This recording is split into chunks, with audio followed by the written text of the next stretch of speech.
Tracking showers and thunderstorms. Boy, these are building in intensity. You can see the numerous lightning strikes, got the purples going on in there. So, I mean, we're talking about some pretty heavy rain. If you're not seeing some heavy rain, you probably see the winds starting to pick up. We could very well see some gusts at about 30, 40 miles an hour with some of these storms out there. You may not get the rain, unfortunately, but you'll probably see the winds picking up as well, and some of the blowing dust and sand out ahead of maybe some of the rain that you could see. But as we dig in a little bit closer here, I just want to kind of show you what we are looking at with some of those showers and the thunderstorms. So we'll dig in here, kind of looking right around Cohen State. I'm going to stop the loop here. You can kind of see the general movement to the south.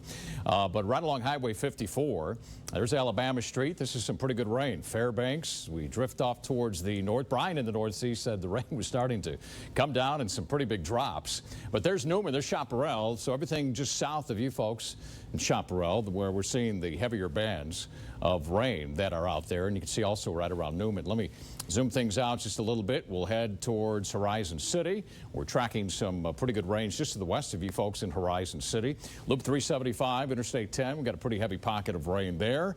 And right around Fabens, these storms were heavier. They're showing some signs of weakening now. But you can see Fabens, Tornillo. Fabens right now kind of on the edge.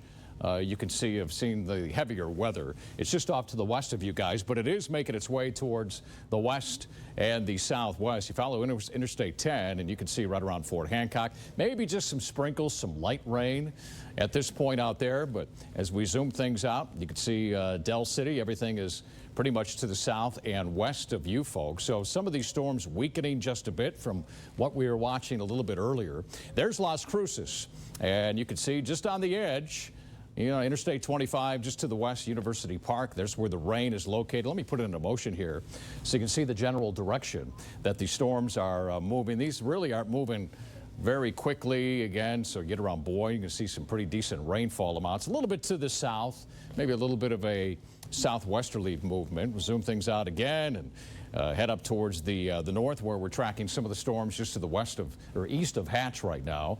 There's the lightning there. So between Alamogordo and Hatch, that's where we're seeing some of the strongest thunderstorms, which are occurring right now. Want to take it to the map, show you actually what we're going to be looking at as far as the temperatures. We hit a triple-digit day today, so I want to let you know about this. Las Cruces, 16 days in a row.